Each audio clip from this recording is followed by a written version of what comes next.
My sister lied to my dad to his face, saying that I was abusing her, with our grandmother advising her. In the end, I kicked them both out. 1 year later, Grandma is standing on our porch wanting another chance. My whole family and I hate my grandmother from my dad's side. Except, well, my dad. It all started when I was 7 years old, because every time we were all together at a restaurant and I was ordering, she would pinch my arm and tell me that I was disgustingly skinny and that I needed to eat more, or I would die alone. Then she would put this pitiful expression on her face as if she really felt sorry for me. For context, my mom is Asian and my dad is Irish, so my siblings and I were all Asian beauties, also known as naturally skinny. But her comments always made me feel very insecure, especially because I always ate exactly as much as I wanted, And to make matters worse, my dad gave her a spare key to our house, so from time to time, when we were all fast asleep, she would break in and start going through all our stuff, my mom's files, the wardrobe my siblings and I shared, everything. And because she refused to wear adult diapers, she would always leave feces stains all over our house, including the radiator, the couch, and all the chairs. Ugh, it literally disgusts me even to think about it. Anyway, since I'm the oldest, when I turned 15, my mom finally spilled the tea. Before my siblings and I were born, my grandmother always made racist comments toward my mom. Sometimes she would squint her eyes until they looked like slits and say, "Hey look, now we look the same." And every time my mom cooked meals for them, ones that took hours to prepare, by the way, she would shout, "No, don't tell me you cooked the dog, pathetic." And I kept all of my mom's tea away from my siblings and dad. But my brother hated her anyway, haha. But my little sister Mealy, on the other hand, was always a bit rebellious. My parents could say the sky was blue, and she would argue it was purple. She always wanted to disagree. So when she turned 12, she chose to become Grandma's little doll. She started making racist jokes like a pick-me, but about race instead of gender. Sometimes she would go through our mom's files and send pictures to Grandma. But the breaking point came when we finally moved to a new house and Grandma no longer had a spare key. Because Mealy took the liberty of printing her a new one. That was when I finally confessed to my mom to keep an eye on her. My mom said she would watch out, but we both thought it wouldn't cause major problems. I was 16 when my grandma's 85th birthday was coming up. My dad said that one of us, my brother or sister, had to plan it, and if they didn't do a good job, they would end up sleeping outside for the rest of the year. You see, I had already volunteered dozens of times to be the one to step up and spend time with her.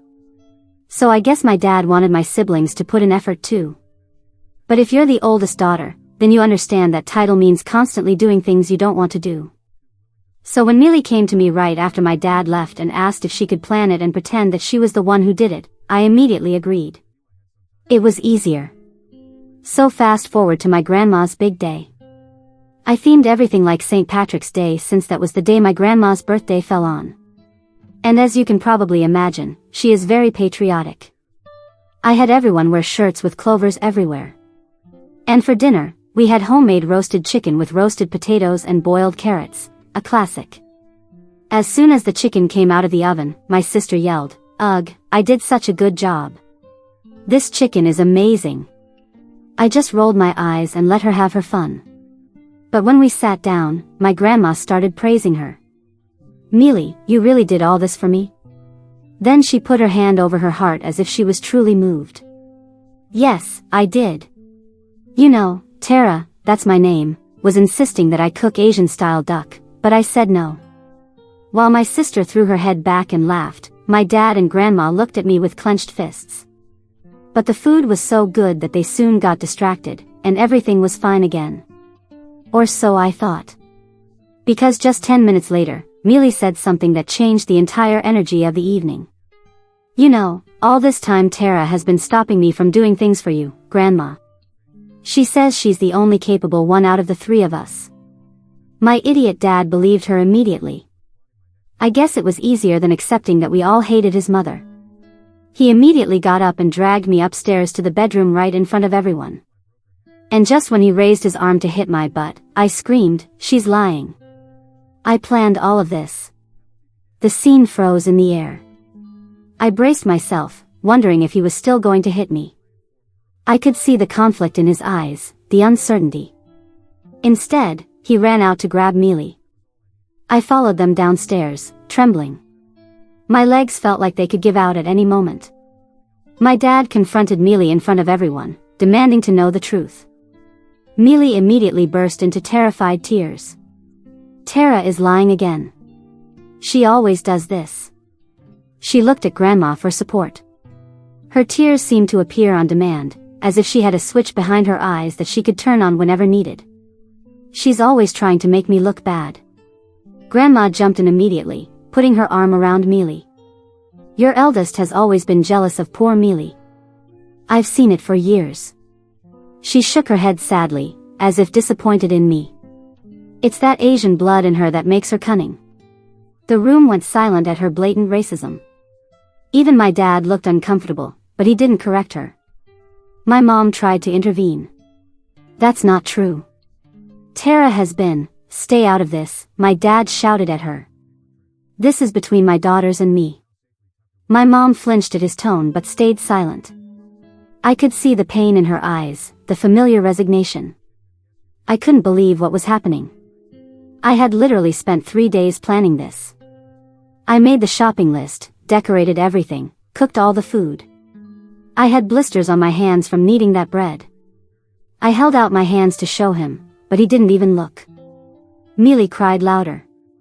She's only saying that because she's jealous that you like my party more than anything she's ever done. Her voice rose into a wail that seemed to cut right through my dad's skepticism. My brother tried to speak. Dad, I saw Tara cooking all day. Enough, my dad raised his hand. Tara, you're grounded indefinitely. I'm sick of your lies and jealousy. I stood there in shock. But I'm telling the truth, Grandma clicked her tongue. Such a troublesome girl. Always has been. My dad pointed to the stairs. Go to your room. Now. I looked to my mom for help, but she only gave me a hopeless look. She knew she couldn't stand up to my dad when he was like this. As I headed upstairs, I heard Mealy sobbing dramatically while Grandma comforted her. Poor dear, having to deal with such a sister, Grandma said loud enough for me to hear. The next few days were miserable. I was confined to my room except for meals and bathroom breaks. My phone was confiscated, and I wasn't allowed to use the computer. Meanwhile, Mealy was getting special treatment for being traumatized by my false accusations. She would pass by my room humming happily, occasionally stopping to whisper, "Liar," through the crack in the door. I heard Grandma talking to my dad in the kitchen. I've always been concerned about Tara's behavior. This jealousy isn't normal. Maybe she needs professional help. My dad sighed. Maybe you're right. My mom couldn't believe it. They were actually discussing sending me to therapy because I told the truth. The worst part was seeing Mealy smirk at me mockingly every time our parents weren't looking. She was enjoying this. She had Grandma as her ally, and together they were turning my dad against me. One night, my brother sneaked into my room. I know you're telling the truth, he whispered. Mealy has been bragging to her friends about how she tricked everyone. At least someone believed me. But what could we do? My dad was completely under Grandma's spell, and Mealy was learning all her manipulation tactics. I needed to find a way to expose them both before things got even worse. But with no phone, no computer, and basically under house arrest, I had no idea how I was going to do it. All I knew was that I couldn't let them win. Somehow, I had to make my dad see the truth about his precious mother and his increasingly manipulative youngest daughter. After a week of being grounded, I started to notice my things disappearing. First it was small stuff, my favorite hair clip, a bracelet my mom gave me for my birthday, a few dollars from my emergency stash. I immediately suspected Mealy, but without proof, there was no point in saying anything. My dad would just accuse me of making more false accusations.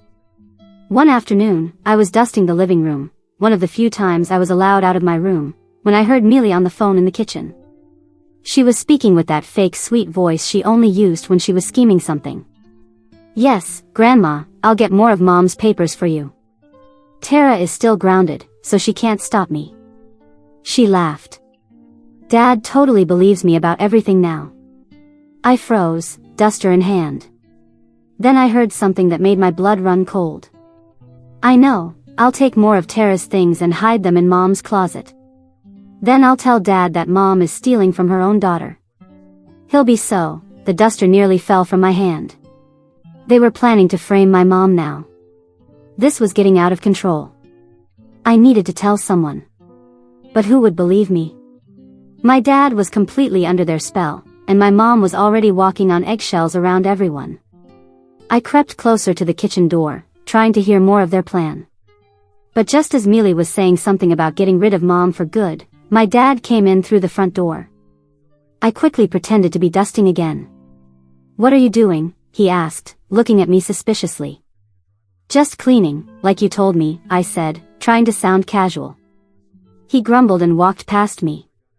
I heard Mealy quickly end her call and greet Dad with her usual fake enthusiasm. I needed to warn my mom. But how? That night, my brother Bradley sneaked into my room again. He had been my only ally through this whole nightmare. "I borrowed this from my friend Jordan," he whispered, pulling a small flip phone from his pocket. "It's old, but it works. You can use it to record Mealy and Grandma when they're scheming." I could have hugged him. "Bradley, you're a lifesaver. Just be careful," he warned. "If Dad catches you with this, we're both dead." The next day, Grandma came over to help around the house, which really meant criticizing everything my mom did and making racist comments disguised as jokes. Dad thought it was a great idea to have her supervise my chores since I was still grounded. "Maybe Grandma can teach you some responsibility," he said, completely unaware of how she treated me when he wasn't looking. As soon as he left for work, Grandma cornered me in the laundry room. "You think you're very smart, don't you?" she hissed, her wrinkled face twisted with rage. Always trying to turn my son against me. I kept folding clothes, trying to ignore her. The flip phone was hidden in my sock, recording everything. "Your mother is a terrible influence on you," she continued. "Teaching you to be sly and dishonest. It's in your blood, I suppose." I bit my tongue. Getting into an argument would only make things worse.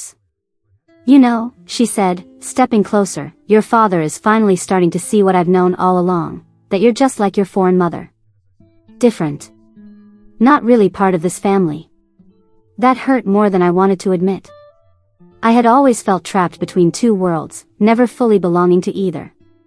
Grandma knew exactly where to strike to make it hurt the most. "Mealy now, she's a true Irish girl," Grandma continued, smiling. "She understands family loyalty now. Not like you." I finished folding the last towel and turned to leave, but Grandma grabbed my arm, her bony fingers digging into my skin. "I know what you're up to," she whispered. "And it won't work. My son will always choose me over you and your mother. Remember that." She finally let go, and I rushed out of the room, my heart pounding. I checked the phone later. The recording had worked perfectly. But would it be enough? It was just Grandma being mean, not real proof of her and Mealy's conspiracies. Over the next few days, I collected more recordings. Grandma telling my mom that her food was probably poisoned with foreign spices, Mealy laughing with Grandma about how they had Dad wrapped around their fingers. Little moments of cruelty and manipulation that added up to a clear pattern. But I needed something bigger. Something my dad couldn't ignore. My chance came when Grandma suggested a family meeting to discuss my behavior problems.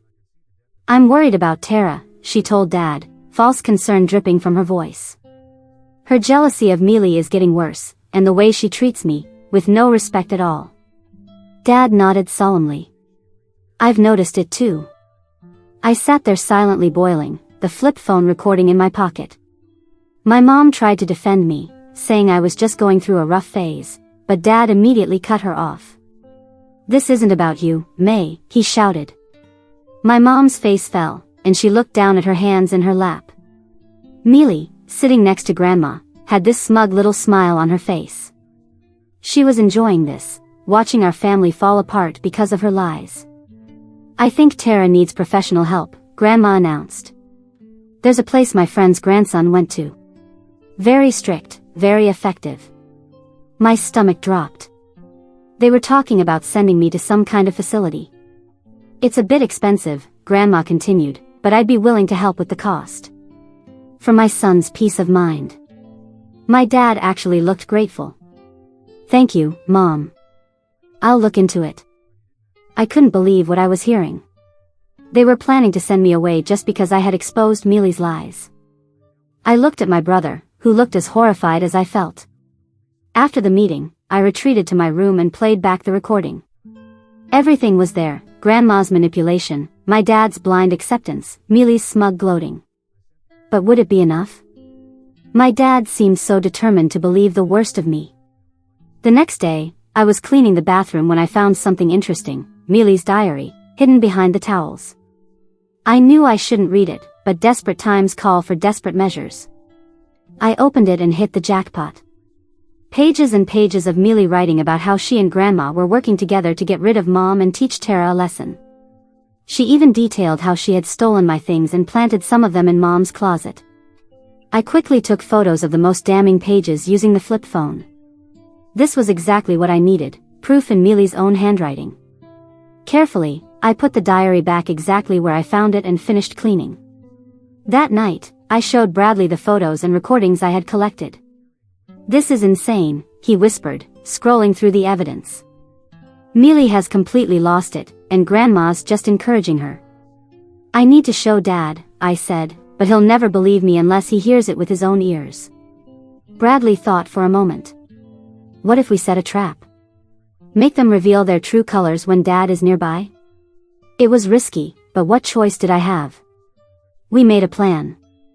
Bradley would tell Dad he needed help with something in the garage exactly at 7 p.m. tomorrow. Meanwhile, I would confront Mealy about her diary, recording the whole thing. If everything went well, Dad would hear everything. The next day dragged on slowly. I kept checking the time, nervous about our plan. What if it went wrong? What if Dad still didn't believe me? I could end up in an even worse situation. Finally, 6:55 p.m. arrived.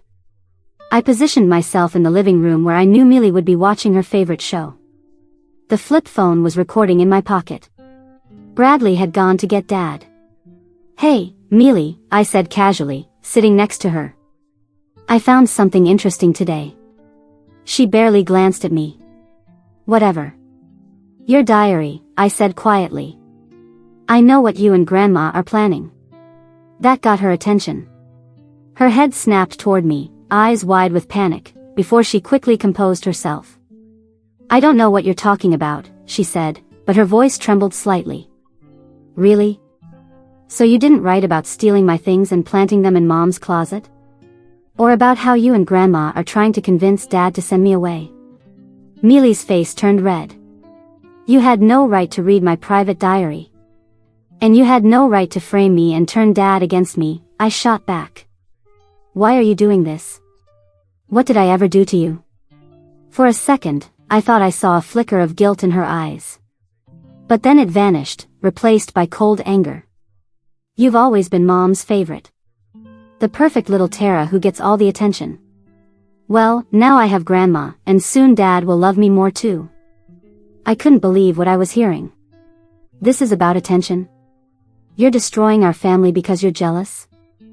Mealy laughed, a harsh sound, nothing like her usual laugh. "Grandma says Mom never belonged in this family anyway. She's just using Dad to stay in America." I was so shocked I couldn't speak for a moment. That's the most ridiculous thing I've ever heard. Mom loves Dad. She loves all of us. Whatever. Mealy rolled her eyes. "Once they send you to that special school Grandma found, things will be so much better around here. Dad's already filling out the application." My blood ran cold. They really were planning to send me away. I needed to push further, make her reveal more. "And what about all the things you stole from me? My mom's bracelet, my money?" Mealy smirked. "Some of it's in Mom's closet. The rest I gave to Grandma to sell. She says Asian junk can fetch good money from the right buyers." I was about to respond when I heard a noise behind me. I turned to see my dad standing in the doorway, his face pale with shock. Bradley was behind him, giving me a subtle thumbs up. "Dad," Mealy immediately jumped up, switching to her innocent act. Tara is harassing me again. She's making up lies about me and Grandma. But for once, my dad didn't immediately take her side. I heard what you said, Mealy. About stealing. About sending your sister away. Mealy's eyes darted around the room, looking for an escape. I was just joking. Tara made me say those things. She's always manipulating everyone. Give me your phone, Dad said, his voice eerily calm. What? Why? Mealy clutched her phone to her chest. Now, Mealy. Reluctantly, she handed it over. Dad began scrolling through it, his expression growing darker by the minute. I realized he must have been finding the text messages between her and Grandma. My father stared at the phone screen as if he were seeing a ghost, trembling fingers, wide eyes, rapid breathing. Bradley and I remained still, silently watching as he read every exchange between Mealy and our grandmother. And with each line, the shame on his face shifted into something darker, anger. But not the kind of anger he had always unleashed on me. This was a cold, contained anger I had never seen in him before. Mealy tried to keep up the act. You don't understand, Dad. She invaded my diary. That's illegal. Or something. Emotional abuse. But her voice no longer held any strength. The performance was crumbling. Emotional abuse, he murmured, still staring at the phone. You and your grandmother spent weeks conspiring against your mother and your sister. You stole, you lied, you made up stories. You tried to turn one daughter against the other. You made your mother cry, Mealy. You made Tara doubt herself. And you let your grandmother call your mother a foreign invader, and you thought that was funny? Mealy was trembling now.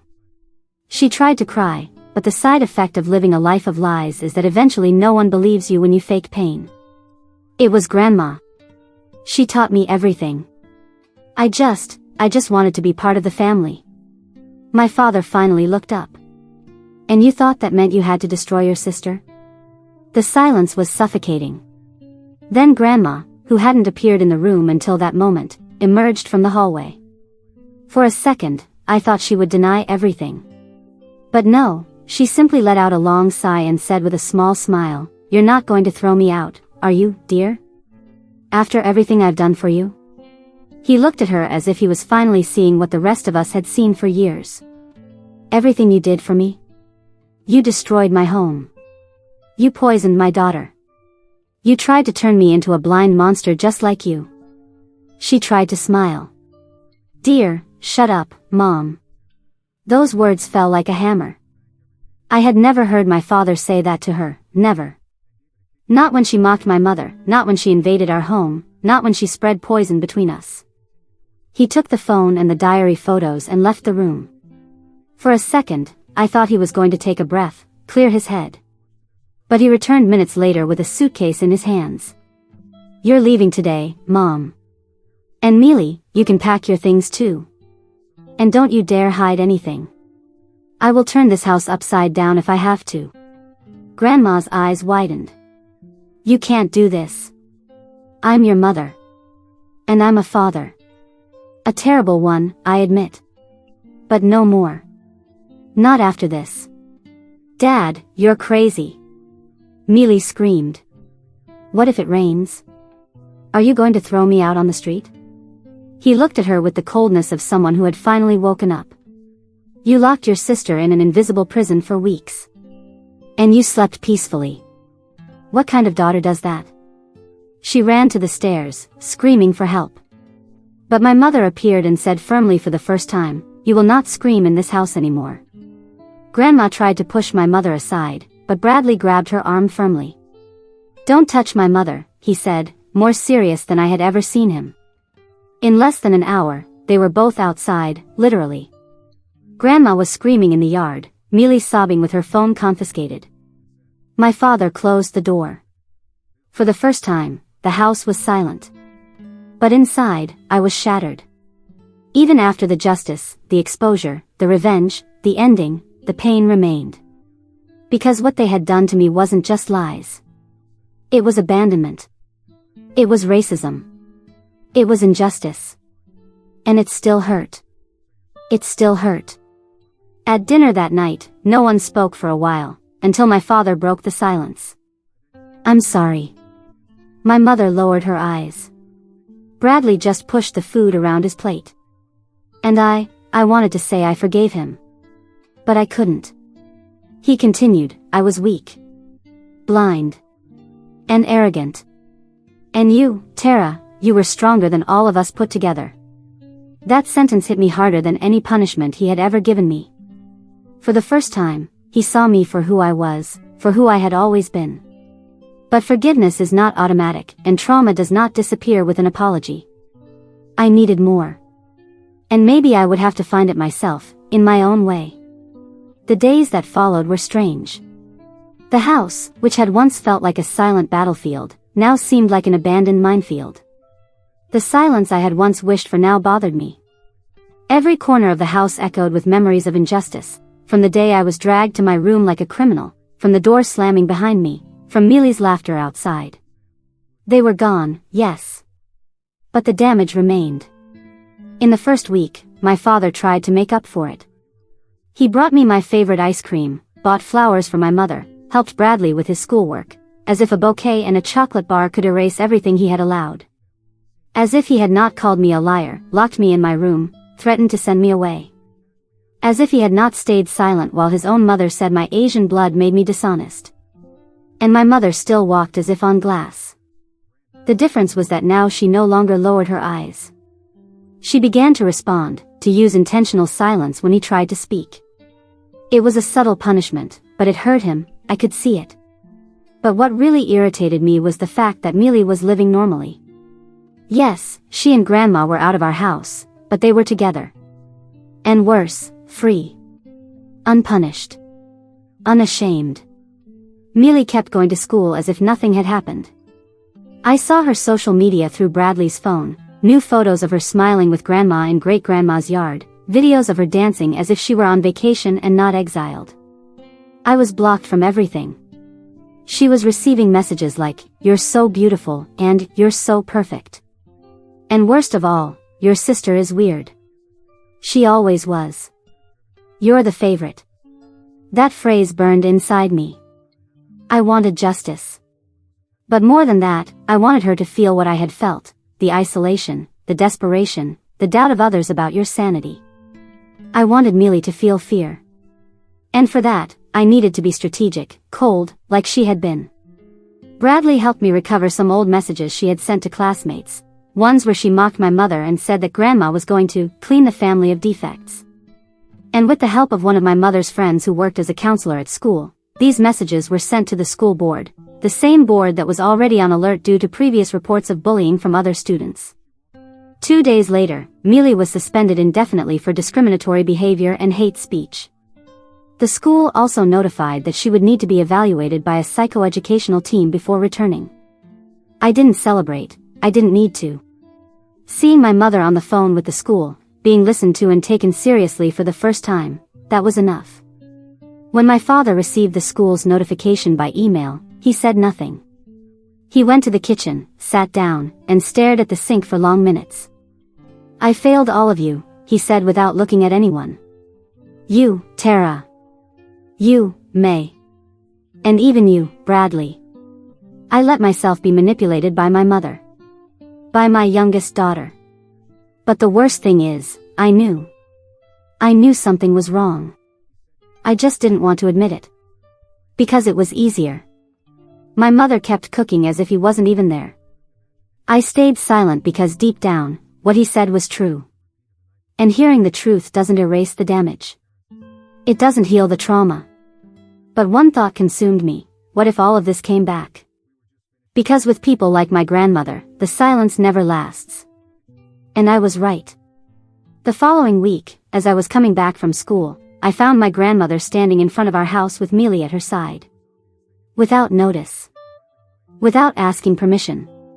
As if they had never done anything. As if they still had some right to step there.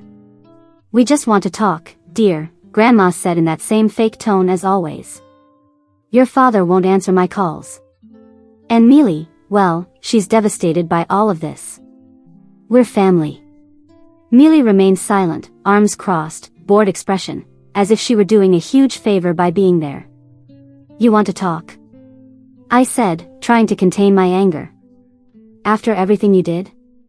You think you can just knock on the door and pretend you're the victims?" My grandmother sighed. "You won't forgive us, will you?" "No. And I will make sure no one else believes a single word that comes out of your mouth. And as for you, Mealy," I looked her straight in the eyes. "You're going to learn that every action has a consequence. And yours hasn't even started yet." Before they could respond, I closed the door in their faces. I felt a weight lift from my shoulders, but I also knew, the war wasn't over yet. Maybe it had only just begun. My grandmother's words kept hammering in my head for days. "You won't forgive us." It was almost funny. She spoke of forgiveness as if it were an invitation to afternoon tea, when in reality, she should be begging for mercy. But for people like her, humility is a foreign language. That encounter at the door was no accident. She knew my mother wouldn't let her in anymore. She knew my father wouldn't answer her calls. So what did she want? To provoke me. To show herself, still present, still with power. 2 days later, the answer arrived. We were summoned, my mother, in fact, a complaint filed by my grandmother, claiming that she had alienated the children against their father, created a toxic environment of prejudice against traditional Irish family values, and more, that my mother had encouraged the eldest daughter to emotionally manipulate the father to destroy family bonds. I was paralyzed. Bradley punched the wall. My mother cried silently, sitting at the kitchen table. That was the old woman. She couldn't accept losing, and now she was trying to use the system, like so many people like her do, to play the victim, to punish us for defending ourselves.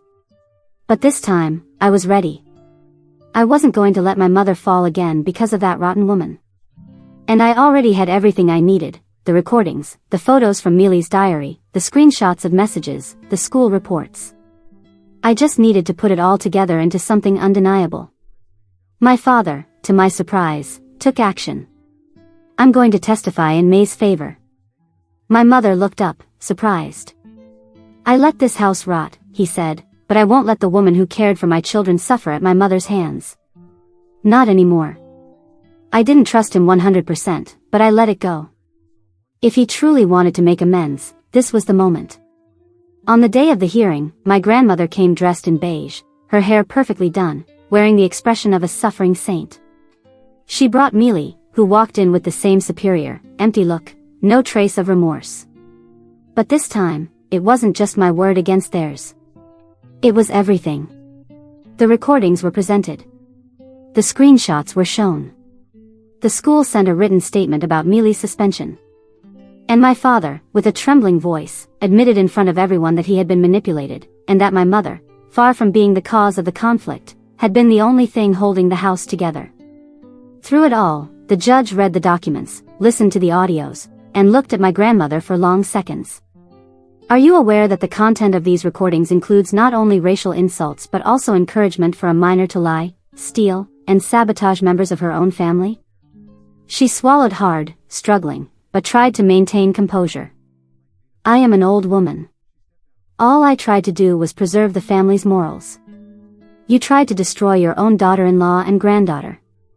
That is not morality, it is psychological abuse and racism disguised as tradition." Mealy tried to defend Grandma. She cried, said she was confused, that it was all a misunderstanding. But the more she spoke, the more tangled she became. In the end, the truth was clear. The judge dismissed the complaint, formally reprimanded my grandmother for bad faith litigation, and ordered that she maintain a minimum distance of 300 meters from our home and school. Mealy was also included in the order for complicity and repeated manipulation. My father left quietly. But my mother, for the first time in years, cried with relief. And I took a deep breath. It wasn't happiness I felt. It was something stronger, peace. An angry, tired peace, but liberating.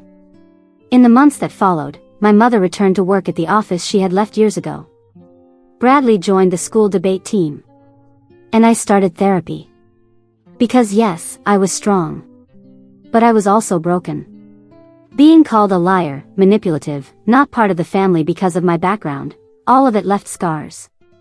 But at least now, I was no longer alone in trying to fix things. Mealy changed schools. Grandma disappeared for a while. Sometimes, rumors pop up that they tried to move to another city. It doesn't matter. What matters is that they no longer have power here. And that I survived. I looked in the mirror the other day and saw a small scar on my arm, probably from when Grandma grabbed me hard during that argument in the laundry room. And instead of feeling sad, I smiled. Because she tried to erase who I was. But she failed. I am Tara. I am May's daughter. And no one will silence me ever again.